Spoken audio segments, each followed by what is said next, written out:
नमस्कार दोस्तों। आज हम लोग पार्लियामेंट के बारे में मतलब संसद के बारे में जानेंगे।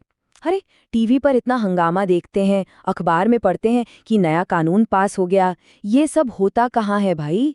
ये सब होता है भारत की सबसे बड़ी पंचायत में, जिसे हम कहते हैं संसद, यानी कि पार्लियामेंट। यही वो जगह है जो देश के लिए सारे कानून बनाती है। तो देखिए आज हम क्या क्या समझेंगे। सबसे पहले कि ये संसद है क्या चीज, फिर इसके अंग और सदन क्या होते हैं, उसके बाद लोकसभा और राज्यसभा का पूरा पोस्टमार्टम करेंगे, एक एक चीज समझेंगे, फिर देखेंगे कि ये काम कैसे करता है। और हाँ, सबसे इम्पॉर्टेंट, आखिर में एग्जाम के लिए एक जोरदार क्विक रीकैप। तो चलिए शुरू करते हैं पहले टॉपिक से। भाई ये संसद है क्या? देखिए, संविधान के आर्टिकल 79 में साफ साफ लिखा है संसद के बारे में। और ये आइडिया हमने कहाँ से लिया? ब्रिटेन से। अब एक बात सोचिए, क्या 140 करोड़ लोग एक साथ बैठकर देश के लिए कोई फैसला ले सकते हैं? अरे घर में 4 लोग एक फैसला नहीं ले पाते, तो ये तो इम्पॉसिबल है। इसीलिए एक सिस्टम बनाया गया। सिस्टम क्या है कि भाई हर 10 से 12 लाख लोगों पर एक आदमी को चुन लो, और यही चुने हुए प्रतिनिधि, जिन्हें हम कहते हैं सांसद या एमपी, हमारी तरफ से दिल्ली में जाकर बैठते हैं और देश के लिए फैसले लेते हैं। अच्छा, अब संसद की सबसे बड़ी ताकत को समझिए। एक शब्द है संप्रभुता, इंग्लिश में इसको बोलते हैं सॉवरेंटी। इसका सीधा साधा मतलब है सुपर पावर, बिल्कुल सुपर पावर। यानी देश के अंदर फैसला लेने की जो सबसे बड़ी शक्ति है ना, वो संसद के ही पास है, उसके ऊपर कोई नहीं। अब इस सुपर पावर को एक एग्जाम्पल से समझते हैं। मान लीजिए कल को संसद ने कानून बना दिया कि अब से सड़क पर बाईं नहीं दाईं चलना है, तो बस दाईं नहीं चलना पड़ेगा। आप ये नहीं कह सकते कि मैं नहीं मानूंगा। सुप्रीम कोर्ट तक इस पर सवाल नहीं उठा सकती। यही है संसद की संप्रभुता। अगर संसद ने कुछ बोल दिया, अब आपको एनी हाउ मानना है तो मानना है, कोई इसके फैसले को चैलेंज नहीं कर सकता। चलिए अब देखते हैं कि ये पावर का सेंटर यानी संसद बना कैसे है। और यहाँ एक बहुत बड़ा कन्फ्यूजन होता है जिसमें बच्चे हमेशा गड़बड़ करते हैं एग्जाम में। सवाल आता है, संसद के अंग यानी ऑर्गन्स कितने हैं और संसद के सदन यानी हाउसेस कितने हैं। लोग दोनों को एक ही समझ लेते हैं, लेकिन आज के बाद ये गलती कभी नहीं होगी। देखिए, कानून बनाने की टीम में ना 3 खिलाड़ी होते हैं। Player number 1 Lok Sabha, player number 2 Rajya Sabha और प्लेयर नंबर 3 राष्ट्रपति। कोई भी बिल मतलब कानून का प्रपोजल तब तक कानून नहीं बनता जब तक वो पहले लोकसभा से पास हो, फिर राज्यसभा से पास हो और आखिर में राष्ट्रपति जी उस पर अपना सिग्नेचर ना कर दें। इसीलिए संसद के अंग कितने हुए? 3, लोकसभा, राज्यसभा और राष्ट्रपति। लेकिन बैठने की जगह यानी सदन या हाउस वो सिर्फ 2 ही हैं, लोकसभा और राज्यसभा। राष्ट्रपति जी संसद में बैठते थोड़ी हैं, इसीलिए वो सदन का हिस्सा नहीं है। क्लियर? अच्छा, चलिए अब थोड़े इंटरेस्टिंग फैक्ट्स जानते हैं। वो जो पुराना वाला गोल सा संसद भवन हम फिल्मों में देखते आए हैं ना, वो 1927 में लुटियंस और बेकर ने बनाया था। लेकिन अब उसकी जगह ले ली है नए एकदम मॉडर्न ट्रायंगुलर शेप के संसद ने। ये 2023 में बना है और इसके आर्किटेक्ट हैं बिमल पटेल। और हाँ, इसके जो 3 मेन दरवाजे हैं ना, उनके नाम भी बड़े खास हैं, ज्ञान द्वार, शक्ति द्वार और कर्म द्वार। और पुराने संसद का क्या होगा? उसे अब एक म्यूजियम बना दिया जाएगा ताकि आने वाली पीढ़ियां भी हमारा इतिहास देख सकें। अब आते हैं इस पूरे चैप्टर के दिल पर, इसका हार्ट। यही वो सवाल है जो हर एग्जाम में, चाहे यूपीएससी हो या कोई और, घुमा फिरा कर पूछा ही जाता है। लोकसभा और राज्यसभा में आखिर फर्क क्या है? तो चलिए इन दोनों सदनों का आमने सामने ऐसा कंपैरिजन करते हैं कि आज के बाद सारे डाउट्स हमेशा के लिए खत्म हो जाए। तो इस टेबल को एकदम दिमाग में बिठा लीजिए। देखिए, लोकसभा, नाम में ये लोक यानी लोग, तो इसका चुनाव होता है प्रत्यक्ष, डायरेक्ट। मतलब हम और आप जनता सीधे वोट देकर सांसद चुनते हैं। ये 5 साल के लिए बनती है और हाँ, ये कभी भी भंग हो सकती है, इसीलिए इसे अस्थायी या टेम्पररी हाउस कहते हैं। यहाँ आने के लिए मिनिमम एज कितनी? 25 साल, इसीलिए इसे युवाओं का सदन भी कहते हैं। अब आइए राज्यसभा पर। नाम में क्या है? राज्य यानी राज्यों की सभा। इसका चुनाव होता है अप्रत्यक्ष, इनडायरेक्ट। मतलब हम जिन विधायकों को चुनते हैं वो इसके सदस्यों को चुनते हैं।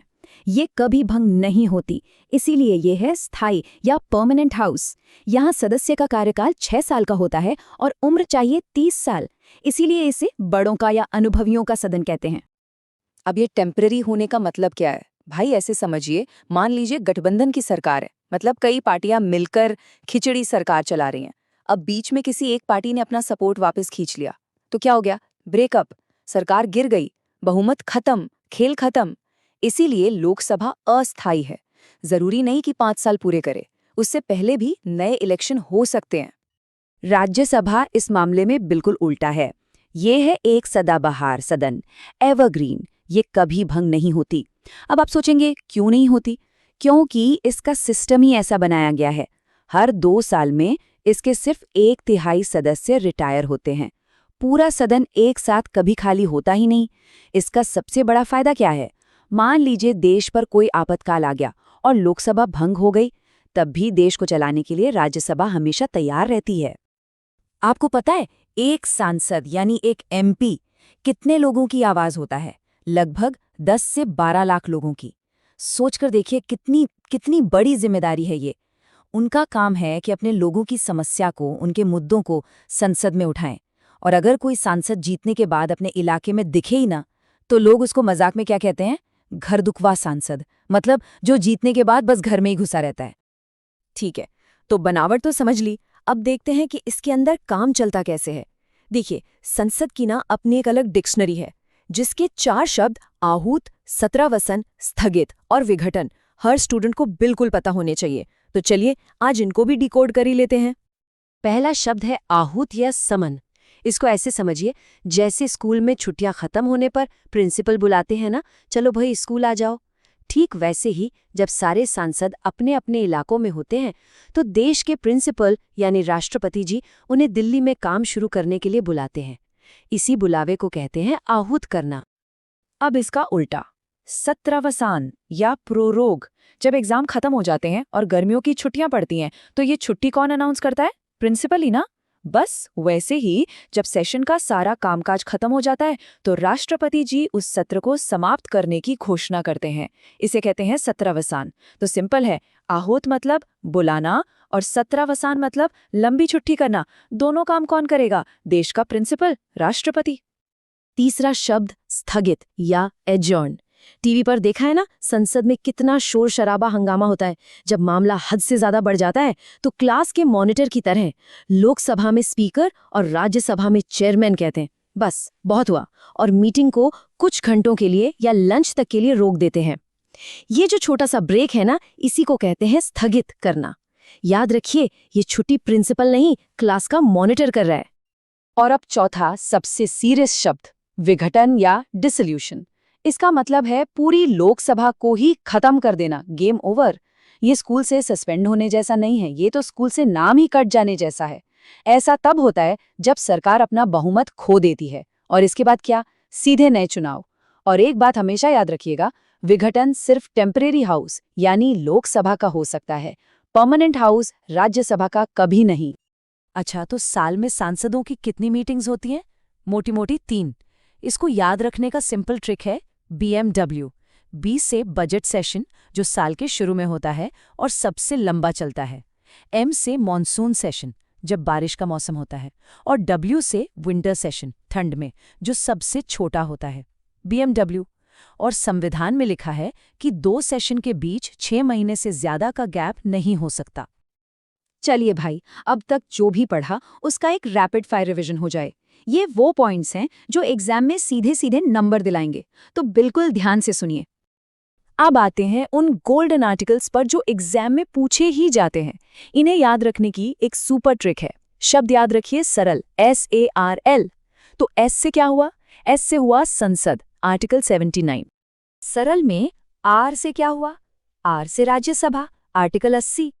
और आखिर में सरल का ल से लोकसभा, आर्टिकल 81।